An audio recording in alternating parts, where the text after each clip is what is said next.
할렐루야. 우리 좌우에 계신 분들에게 인사하겠습니다. 승리하셨습니다. 네. 5일 동안 있어진 특별 새벽 예배, 특별 저녁 예배, 이렇게 꾸준히 참석하시면서 특별히 이 마지막 밤에 또 기대하는 마음으로 하나님 앞에 나온 우리 모든 성도들에게 여러분들이 기대하는 것보다 그 이상의 축복들을 이 시간 허락하여 주실 줄로 믿습니다. 몇 가지 광고 말씀드리면서 기도 언제 말씀 전하도록 할 텐데요. 그동안 우리 감사 헌금과 더불어서 이렇게 기도 제목을 적어서 이제 헌금을 하신 분들, 제가 이번 한 주간 동안 기도 제목들을 다 모아서 아침 저녁으로 계속 기도했습니다.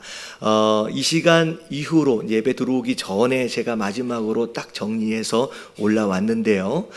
이 시간 이후로 이제 올려지는 기도의 제목들은 이제 아마 이제 다음 주 새벽 예배 때 제가 이제 가지고 기도할 거예요. 그래서 여러분들이 이제 주일날 특별히 감사헌금을 드리실 때 기도 제목을 메모해서 올려주시면 제가 이제 매 주간 이제 일주일 동안 그 기도 제목을 가지고 새벽 때마다 계속 기도하도록 하겠습니다. 그래서 여러분 그런 것 같아요. 성도 되어진 분들로서 누릴 수 있는 굉장히 큰 축복들 중에 하나가 뭐냐면 저를 통하여 들려주시는 하나님의 말씀을 받는 것이 굉장히 큰 축복이고요.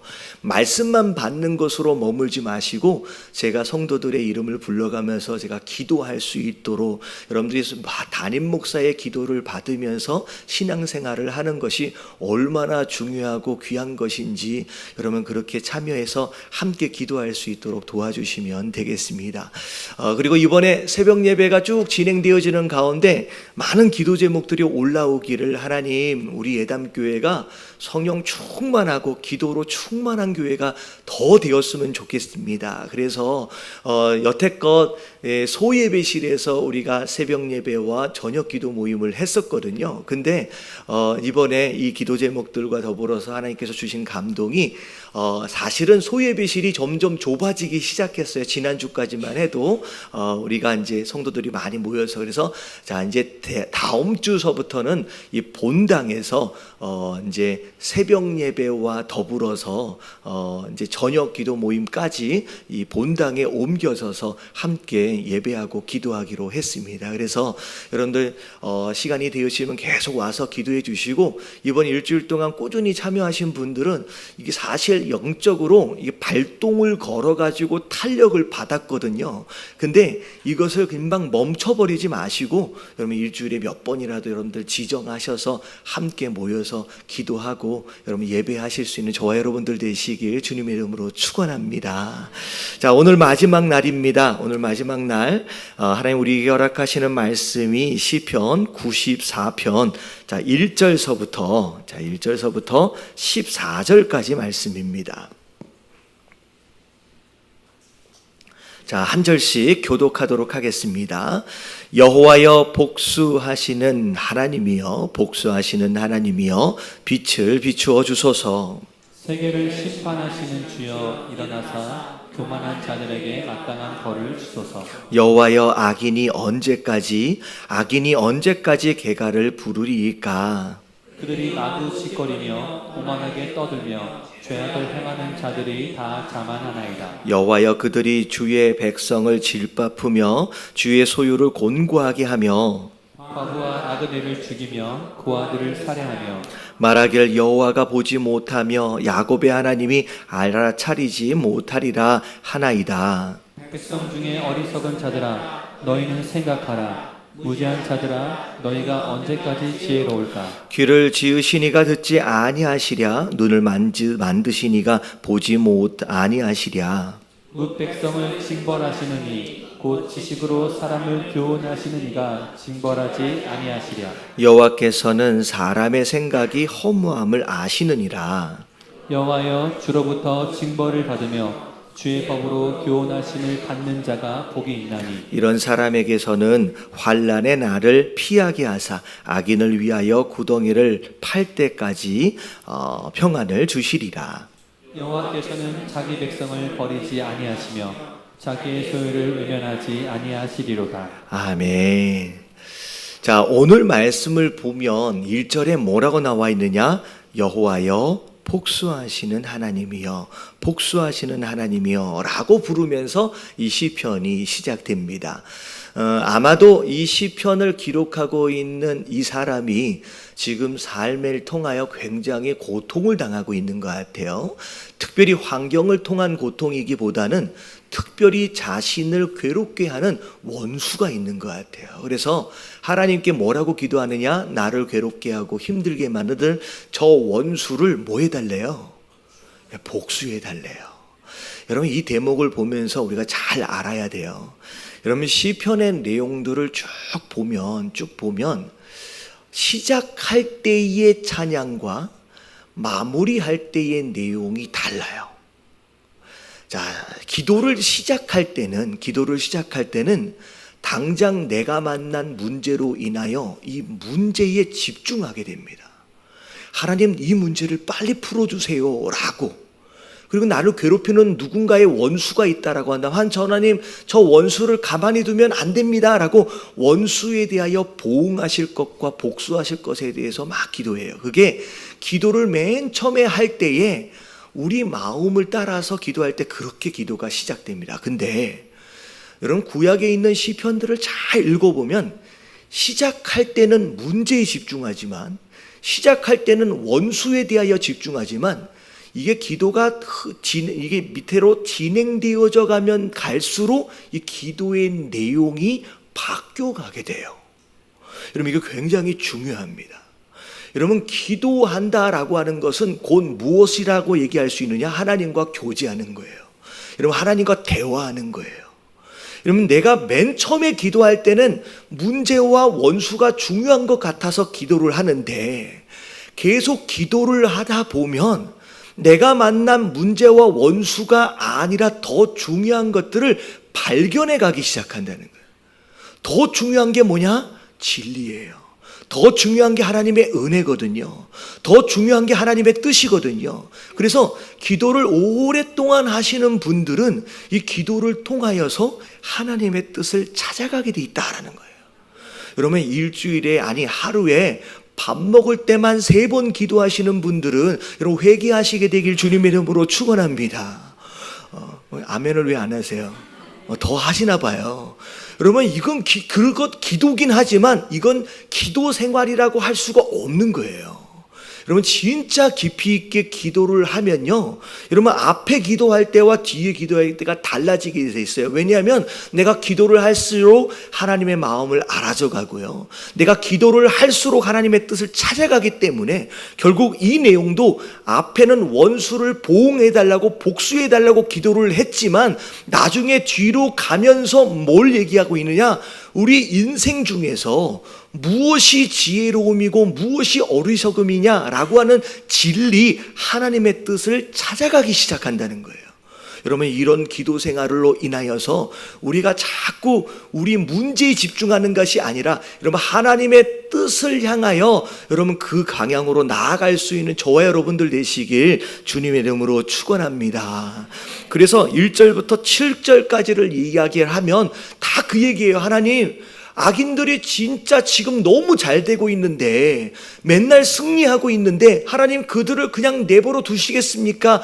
하나님 빨리 보응하셔야 되는 거 아닙니까? 라고 막 간구하는 내용들이 쭉 나옵니다. 근데 7절에 보니까 이 악인들의 모습을 보니까 앞에 부분에 교만이란 단어도 나오고 오만이란 단어도 나오고 자만이란 단어도 나와요. 결국 교만함에 대한 단어인데, 이 악인들, 교만한 자들, 이들의 특징이 뭔지를 잘 보니까, 자 7절에 뭐라고 나와 있어요? 같이 한번 읽어볼게요. 시작. 말하기를 여호와가 보지 못하며 야곱의 하나님이 알아차리지 못하리라. 그러면 이 교만한 악인들의 특징이 뭐냐면, 마치 하나님이 없는 것처럼, 마치 하나님이 보시지도 듣지도 못하는 것처럼 그냥 자기 마음대로 사는 것, 여러분 이게 악인들의 특징이라는 거예요. 여러분, 성도 되어진 자다라고 한다면, 의인이다라고 한다면 여러분 하나님 계심을 믿어야 하는 줄로 믿습니다. 그리고 하나님이 내 삶을 보고 계시고 내 말을 듣고 계신다라고 하는 걸 아는 게 중요한 거예요. 여러분, 이게 의인과 악인의 차이예요. 자, 그러면서 8절을 보니까 백성 중에 어리석은 자들아 너희는 생각하라. 무지한 자들아 너희가 어느 때나 언제나 지혜로울까라고 얘기하고 있어요. 여러분, 이 8절에 보면 이 악인들을 향한 이 시편 기자의 마음이 어느덧 쭉 바뀌었어요. 맨 처음에 시작할 때는 악인들을 향하여 뭐 해달래요? 복수해달래요. 근데 8절에 들어와서는 복수해달라고 하는 그런 뉘앙스가 아니라 그들이 지금 왜 그렇게 살고 있다는 거예요? 어리석기 때문에, 그들이 무지하기 때문에, 그들이 뭘 모르기 때문에 그렇게 악인처럼의 모습으로 살고 있다는 거예요. 여러분, 이게 기도하는 자가 여러분 하나님과의 마음이 이게 코드가 딱 맞아 떨어지는 순간이에요. 여기에서 깨달음이 일어나는 거예요. 자, 보세요. 예수님을 십자가에 못 박은 대제사장들을 향하여서 예수님 뭐라고 말씀하세요? 저들이 지금 저렇게 하는 게 뭐해서? 알지를 못해서. 그러니까 원수인데 저들이 지금 무지하기 때문에, 저들이 지금 어리석기 때문에 이런 범죄를 저지르고 있습니다 라고 하시면서 예수님 뭐라 그러세요? 저들을 용서하여 주시옵소서. 심지어 스데반 집사 같은 경우는 자기를 향하여 돌을 던지는 모습을 보면서, 사람들을 보면서 뭐라 그래요? 예수님처럼 똑같이 저들이 몰라서 무지하여서 지금 이런 죄를 저지릅니다. 하나님, 저들을 어떻게 해달라고요? 용서하여 주시옵소서. 여러분, 이게 기도하는 자의 변화예요. 여러분, 여러분들의 마음이 바뀌려면 여러분 기도해야 돼요. 여러분, 내 마음 가운데 찾아온 불안과 염려와 근심들을 내보낼 수 있는 방법은 딱 하나예요. 뭐 하는 방법이에요? 여러분, 기도하는 것밖에 없어요.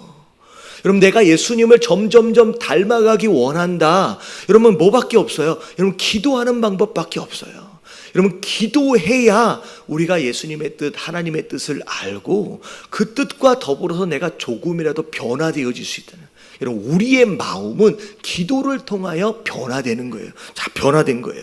그러면서 깨달은 게 뭐냐면, 이게 지혜구나. 이게 지혜구나. 자, 뭐라고 얘기해요? 9절에 보니까. 자, 다 같이 시작. 귀를 지으신 이가 듣지 아니하시랴. 눈을 만드신 이가 보지 아니하시랴. 첫 번째 지혜는 하나님의 우리의 모든 언행들을 다 보고 계시고 다 듣고 계신다라고 하는 것을 아는 것이 여러분 지혜 중에 첫 번째예요. 여러분 이 마음만 있으면, 나를 지금 지켜보고 계시고 나를 듣고 계신다라고 하는 거에 대한 인식이 있으면, 여러분 우리의 삶이 안 변하는 것 자체가 기적이에요. 안 변하는 게 기적이에요. 여러분, 그분이 나를 보고 계신데요, 그분이 내가 말하는 걸 다 듣고 계신데요, 여러분 이걸 알고 살아가는 사람은 어쩔 수 없이 변화될 수밖에 없어요. 근데 중요한 지혜가 뭐냐? 10절이에요. 10절 같이 한번 읽어봅니다. 시작. 백성을 징벌하시느니 곧 지식으로 사람을 교훈하시는 이가 징벌하지 아니하시랴. 다 보고 다 듣고 계시는 그 하나님이 그냥 팔짱 끼고 가만히 계시는 분이 아니라는 거예요. 언젠가는 그가 행동한 것을 따라, 그가 말한 것을 따라 뭐 하신대요? 여러분, 오늘 말씀에는 징벌이라고 어떻게 보면 과격한 표현을 썼지만, 여러분 이건 악인들에 대한 내용이에요. 여러분, 우리 하나님 백성 되어진 자들을 포괄적으로 이야기하면 이 징벌이라는 단어보다는 뭐가 좀 더 어울리냐면 계산하실 것이라는 거예요. 내가 어떤 행동을 하며 살았느냐, 내가 어떤 말들을 하며 살았느냐라고 하는 것을 따라서 마지막 때가 되어지면 그것을 따라 뭐 하신다? 계산하신다는. 여러분, 우리가 가져야 할 중요한 지혜 중에 하나가 뭐냐면, 내 삶의 마지막 부분에는 심판이 있다라는 거예요. 계산할 날이 있다라고 하는 걸 알며 사는 것이 지혜다라고 얘기하는 거예요. 그래서 여러분, 신약에 보면 예수님이 달란트 비유하세요. 어떤 사람에게는 1달란트, 어떤 사람은 2달란트, 5달란트 줍니다. 그리고 주고 떠나요. 근데 중요한 건 주고 떠난 그 주인은 반드시 뭐 하신다? 돌아오신대요. 돌아와서 뭐 하신대요? 주신 것들을 따라서 계산하신대요. 이런 굉장히 중요한 핵심적인 어떻게 보면 의미가 있어요. 여러분 계산하신다는 거예요. 여러분 이런 거죠. 여러분 학창 시절 때 학교를 다니면서 학생들이 제일 싫어하는 게 뭘까요? 시험을 제일 싫어하죠. 시험만 안 보면 학교 다닐만 할 것 같아요. 근데 여러분 중간고사가 되었든 기말고사가 되었든 언젠가 내가 배운 것을 따라서 시험 볼 날이 있다라고 하는 걸 염두에 두고 공부하는 학생. 반대로 언제 시험 볼지 상관도 안 하고 막 그냥 학교만 다니고 있는 학생. 여러분 결과적으로 볼 때 여러분 누구의 성적이 좋을 수밖에 없을까요? 여러분 특별히 머리가 좋은 사람 그런 예외적인 상황을 제외하고는 여러분 시험이 있다라고 하는 걸 알고 공부하는 학생이 훨씬 더 성적이 좋을 수밖에 없어요. 여러분 우리 삶 가운데 굉장히 오랫동안 신앙생활을 하고 있음에도 불구하고 내가 열매를 맺지 못하는 삶으로 오랫동안 정체되어져 있는 신앙생활을 하고 있다라고 한다면 여러분 잠깐 생각해 볼 필요가 있어요. 내가 지금 어떻게 살았느냐에 따라서 언젠가 결산할 날이 올 것이다 라는 거예요. 여러분 열매를 맺는 성도들이 되길 원하신다라고 한다면 마지막 때의 심판, 여러분 마지막 때에 계산할 날을 여러분 기억하시고 살아가실 수 있는 저와 여러분들 되시길 주님의 이름으로 축원합니다. 그래서 그냥 매일매일을 그냥 지나쳐 가지 마세요. 내가 이 하루 어떤 열매를 맺었는지. 여러분 세월이 엄청 빠르다 그러잖아요. 여러분 지금 10월 달 벌써 일주일이 지나가요. 여러분 금방 12월이 오고요. 금방 송구영신 예배 때 이렇게 모여질 거예요.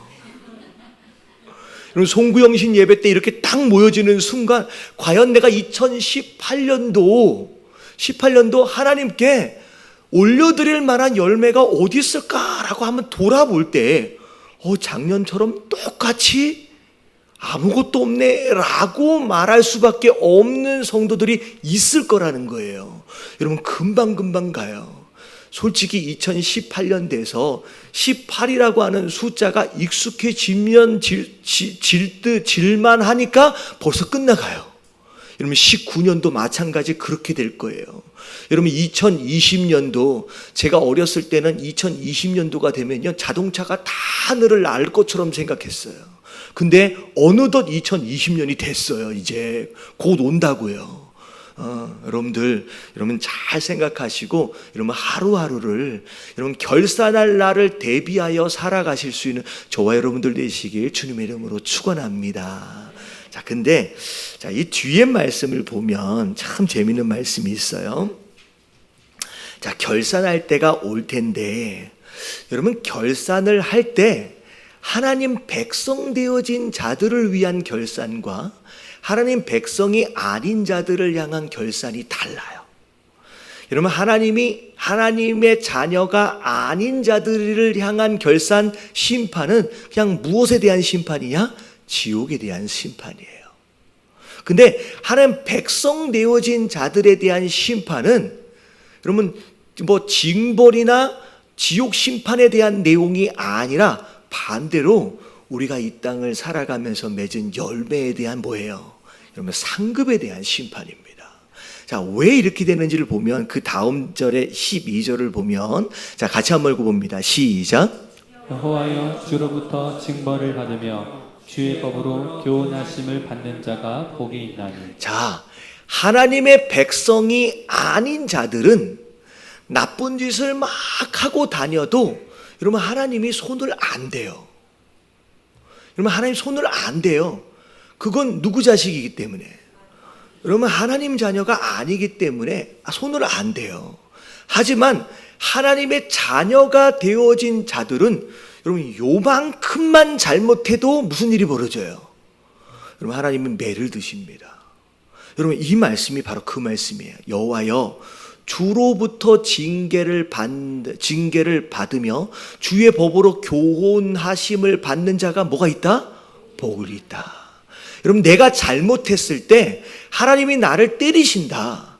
하나님께서 나에게 고난을 허락하신다. 여러분 이 이야기는 여러분 내가 하나님 자녀다라고 하는 첫 번째 증거임과 더불어 그분이 나를 아직까지 뭐하고 계신다?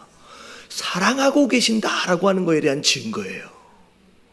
여러분 길거리에서 말 안 듣는 아이가 있어요. 여러분 이게 남의 아이다라고 한다면 여러분 이 아이 보고 뭐라 그래요? 안 해요. 그냥 내버려 두는 거예요. 특별히 굉장히 큰 피해를 주지 않는 한 건드리지 않아요. 괜히 건드렸다가 걔네 부모한테 혼나요. 근데 내 자식은 아니에요. 잘못한 일이 있으면 바로 그 자리에서 혼을 내는 거예요. 그게 바로 내 자녀이기 때문이에요. 그래서 여러분 살아가시다가 성도 되어진 자들이 살아가다가 요만큼의 잘못이 저질러졌는데 하나님 때리신다. 여러분 그것에 여러분 불평하지 마시고 여러분 오히려 그 징벌에 대하여 뭐 할 수 있어야 돼요? 여러분 감사해야 돼요. 하나님 나를 아직 포기하지 않으셨고 하나님 나를 사랑하시는구나 라고 하는 것으로 여러분 감사하시길 주님의 이름으로 축원합니다. 근데 이렇게 이야기하다 보면 오히려 거꾸로 이렇게 생각할 수 있어요. 나는 진짜로 잘못하고 있는데 나는 진짜로 잘못 나가고 있는데 아무리 기다려도 하나님이 나를 향하여 매를 안 들어. 여러분 이러면 하나님 나를 안 때리니까 너무 좋다라고 생각하시면 안 돼요. 여러분 이러면 되게 긴장해야 돼요. 혹시나 내가 어떤 자녀일 수 있어요? 내보낸 자녀일 수 있어요. 여러분 이게 굉장히 무서운 거예요. 여러분 나를 안 때린다고 되게 좋아하는 사람들이 있거든요. 여러분 그게 여러분 복이 아니에요. 여러분 하나님이 우리에게 허락하시는 징벌 가운데 가장 무서운 징벌이 뭐라 그랬어요? 내버려 두심이에요. 내가 잘못해도 더 이상 매도 안 들고 내가 어긋나도 더 이상 하나님께 손을 대지 않는 내버려 두심이 여러분 가장 무서운 징벌이에요. 여러분 하나님께서 나를 만지시고 때리신다라고 한다면 여러분 이게 오히려 축복이래요. 그리고 나서 13절 같이 한번 읽어볼게요. 시작. 이런 사람에게는 환난의 날을 피하게 하사 악인을 위하여 구덩이를 팔 때까지 평안을 주시리이다. 자, 이런 사람에게는 하나님 자녀들이에요. 자, 환난 날 마지막 심판의 날이 오기 전에 그걸 피할 수 있도록 인도하신대요. 그래서 여러분 우리 하나님 자녀 되어진 자들은 마지막 심판 때에 우리가 잘못한 것에 대하여 하나님 묻지 않으실 거예요. 왜냐하면 이미 살아오는 삶의 과정 가운데 다 맞았기 때문에. 여러분 다윗이 잘못했을 때 다윗을 용서하셨지만 징벌이 없어진 게 아니라 그랬잖아요. 다윗은 잘못한 것에 대한 징벌을 이 땅을 살아가면서 다 받았어요. 여러분 성경을 잘 들여다보면요 하나님의 자녀 되어진 자들이 살아가면서 잘못한 것들이 있을 때 그것에 대하여 용서는 하셨지만 그것에 대하여 다 징벌을 하셨어요. 그랬기 때문에 마지막 날 우리가 잘못한 것에 대하여 물으실 게 있다 없다? 없는 거예요. 그 대신 악인들에 대하여서는 징벌을 하세요 안 하세요? 그냥 내버려 둔 거예요. 그래서 이걸 다 모아서 심판 때 물으시는 거예요. 여러분 이게 공의로우신 하나님이 재판하시는 방법입니다. 여러분 만약에 하나님 백성이라고 해서 잘못한 것도 하나도 징벌을 안 하고 그냥 마지막 날 묻지도 않으신다라고 한다면 여러분 공의로우신 하나님이 아니겠죠. 여러분 우리가 살아가면서 다 징벌을 하시는 거예요. 왜냐하면 마지막 그 심판 때에 그런 일이 벌어지지 않도록 하기 위해서 미리 징벌을 하시면서 피할 수 있도록 우리의 행동을 바꿀 수 있도록 인도해 가시는 거예요. 그 대신 악인은 그렇지 않아요. 악인들은 어떻게 해요? 그냥 뭘 하든지 내버려 두시고 뭘 하든지 그냥 평안하도록 그냥 놔둬 버리신대요. 그러면서 마지막 14절 자 같이 한번 읽어봅니다. 시작. 여호와께서는 자기 백성을 버리지 아니하시며 자기의 소유를 외면하지 아니하시리로다. 네, 하나님의 백성이다라고 한다면 그분의 소유다라는 거예요. 그분의 소유되어진 자들을 향하여서 하나님께서 외면하거나 내버려 두시지 않는 분이다라는 거죠. 그래서 여러분 오늘 마지막 말씀 중요합니다. 무엇이 지혜인지. 여러분 하나님께서 우리가 행동하고 있는 모든 것, 우리가 말하고 있는 모든 것들을 다 뭐하고 계신대요? 다 듣고 계신대요. 다 보고 계신대요. 그러면서 우리가 뭘 기억해야 되느냐? 여러분 징벌을 기억해야 돼요. 계산하실 날을 기억해야 돼요. 특별히 내가 잘못했을 때 하나님 징벌하시면 여러분 그것 때문에 원망하지 마세요. 오히려 그것으로 인하여 감사하시게 되길 주님의 이름으로 축원합니다. 그리고 여러분 마지막 때 과연 내가 하나님 앞에 어떤 열매로 나아갈 수 있을지 여러분 그 열매를 미리미리 준비하실 수 있는 저와 여러분들 되시길 주님의 이름으로 축원합니다. 여러분들 5일 동안 우리가 함께 말씀을 쭉 살펴본 가운데 신앙생활의 굉장히 기본적인 것들을 우리가 함께 나눴습니다. 많은 분들이 이 새벽 예배에 참여하지 못하신 분들이 계셔서 제가 마지막으로 이번 주일날 특별 예배로 해가지고 요 내용들을 다시 한번 정리하면서 함께 기도할 수 있는 시간들을 가지려고 합니다. 그래서 오늘 함께 하나님께서 은혜를 주신 대로 여러분 내가 마지막 때를 잘 준비하는 사람 되게 하여 주시옵시고 내가 정말 주님 부르시는 그때에 눈 감으면서 여러분 자녀들에게 여러분 이런 유언은 하지 마세요. 나같이 살지 말라는. 여러분 성도 되어진 자들은 그렇게 유언하면 안 되는 거예요. 여러분 하나님을 만났는데 여러분 진리를 만났는데 여러분 마지막 내 눈을 감을 때 자녀들을 향하여 넌 나처럼 살지 마라고 유언하는 이런 바보 같은 사람이 되면 안 되는 줄로 믿습니다. 비록 완벽하게 그렇게 살아내지는 못했을지라도 여러분 자녀들에게 내가 그래도 신앙 안에서 잘했던 것들 있잖아요. 너도 끝까지 예배의 자리를 지켜봐라. 너도 기도하는 자가 되라. 너도 하나님께 순종하며 충성하는 자가 되봐라. 나는 온전하지 못했지만 내가 그렇게 해보니 하나님이 내 삶을 인도해 주시고 하나님이 그래도 내가 눈을 감는 이 순간 그래도 행복하게 눈을 감을 수 있도록 하나님 나를 인도하셨다라고 여러분 그런 유언으로 여러분 자녀들이 부모님을 보낼 때 엉엉 울면서 아버지 어머니 그게 아니라 여러분 감사하면서 여러분 그렇게 눈물 흘리며 그렇게 보내드릴 수 있는 여러분 그런 인생 되어지시길 주님의 이름으로 축원합니다.